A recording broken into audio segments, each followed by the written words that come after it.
When I tell you the enemy must not want me to get this video out, because this is my 6th time recording this video. Let's just do it. Okay. So, about a month or two ago, the U.S. Surgeon General came out with a letter saying that the U.S. is in an epidemic of loneliness. Okay. Now that really struck a chord with me because I can relate. I can relate so much. So I'm gonna go through what he said in his letter, and then I'm gonna go through my experience with loneliness and how I was able to overcome it as a stay-at-home mom. Okay. So, and he said that when he took office in 2014, he traveled across the country. He was listening to the stories of the American people, and he noticed a theme. And the theme of everybody he was coming across was loneliness. And some of the quotes that he quoted in his letter said, "I have to shoulder life and all of life's burdens by myself." And somebody else told him that if they disappear tomorrow, nobody would even notice. He said that 1 in 2 adults in America reported experiencing loneliness, and that was even before COVID cut us off from our friends and our family. So, he stated in the letter that loneliness is associated with a greater risk of cardiovascular disease, dementia, stroke, depression, anxiety, and premature death. And its impact is similar to that caused by smoking 15 cigarettes a day. So, as far as me and my experience with loneliness, like I said, I'm a stay-at-home mom. So I haven't worked outside my house in about 3.5, almost 4 years. I've managed small businesses here and there, but as far as working outside the home and going out and having coworkers, people I can go and talk to every day and look forward to seeing every day, I haven't had that in a long time. So I know that there's isolation that comes with not only just having a child or having kids in general, but also being a stay-at-home mom, because you don't get to go out and meet people and go and have happy hour with your coworkers and socialize and things like that. Like when you go to work, you're also able to socialize. I don't get that luxury. So I know a lot of people be like, well, why don't you just talk to your man, whatever, right? Well, at the time, he was a truck driver, so he'd be gone for a week or maybe weeks at a time. So it was just me and my baby. And she was really the only person I talked to, because at the time I was also heavily into New Age spirituality. But we're going to talk about that in a second. So, I'm just sitting here goo goo gaga and all day. Oh my God, doing all that all day, right? So when you're doing that all day, it kind of affects how you communicate. So for me, loneliness affected my mood. I became depressed. I had already been diagnosed with anxiety in college, so that loneliness kind of made my anxiety worse. It gave me really, really bad social anxiety. Like going out and being among people freaked me out, because I noticed too that being a stay-at-home mom made me socially awkward. So when you go gaga all day, when it comes to relating to other adults, it's kind of hard, because these adults are interacting with other adults and flexing that social muscle every day, and I'm goo gaga all day. So, it made me socially awkward. I became self-conscious of myself in public. I still kind of wrestle with that a little bit, but I've more so come to accept my social awkwardness as just it is what it is. So, and it affected how I saw myself, because I've noticed that when I would tell people oh, what do you do? Oh, I'm a stay-at-home mom. Some people be like, oh, and some people be like, oh, it's I remember somebody telling me that people ask you what you do to figure out how much respect they're going to give you. And I've noticed that in my case, with being a stay-at-home mom, when people find out you're a stay-at-home mom, they just think that you just sit on your butt all day, or you're not as valuable. It's not as valuable of not perceived to have as much value as other professions.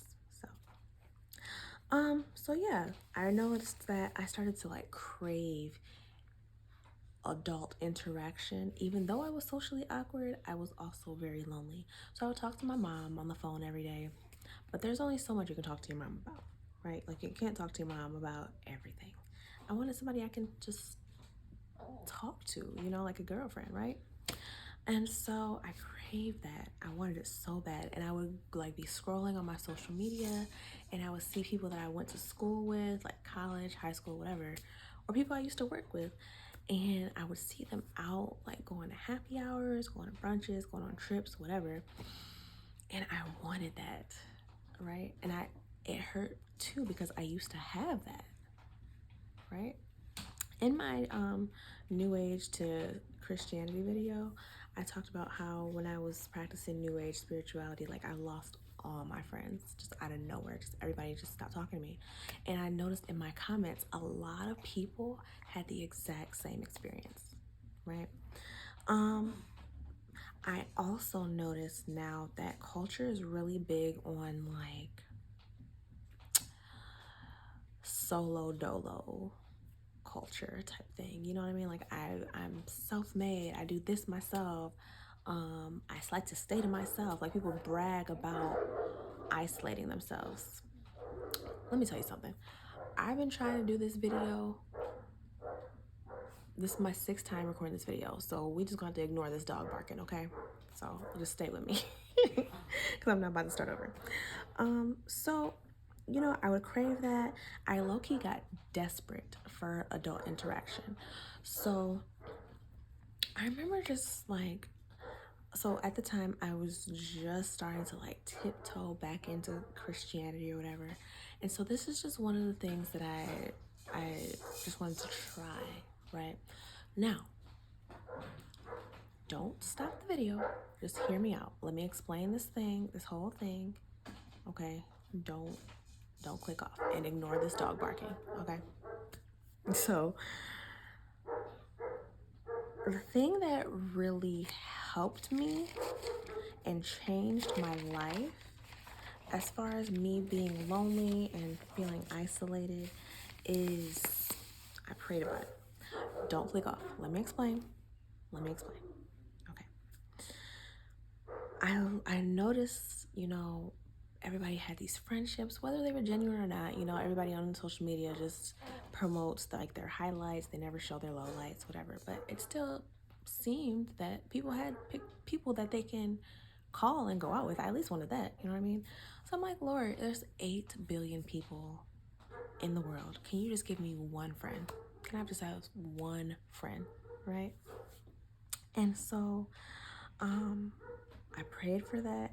And what happened was I had this girl group of friends. There was 4 of us that we were friends in middle school and high school. We separated in college and we just stopped talking, right? It happens. So one of the girls, you know, we would be chatting back and forth on Facebook. Like, I would post something, she would comment, she would post something, I would comment.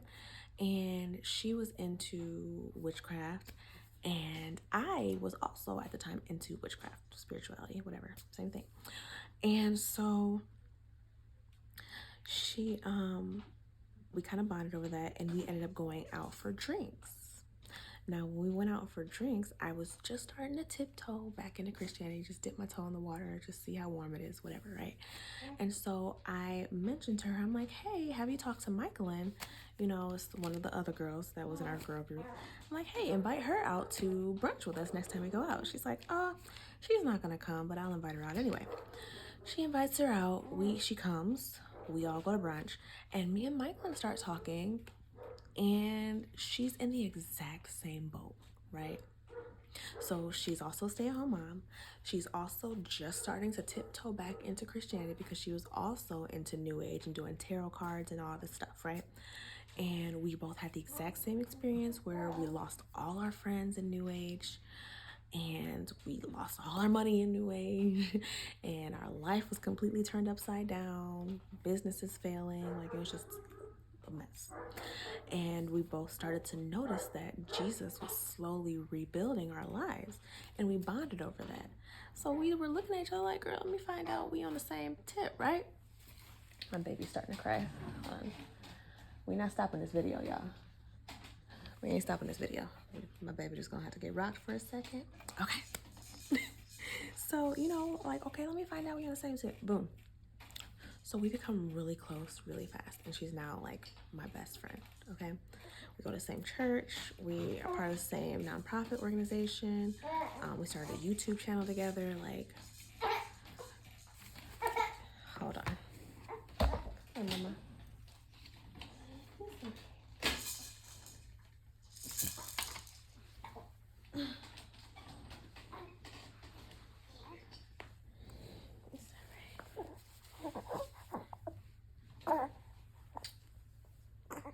And so, like I said, we're not stopping this video, y'all.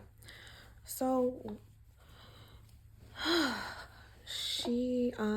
oh yeah, we started hanging out again and we became really close really fast. And what I noticed is that God, when he put us back together, I noticed that he put us back together strategically and for a purpose.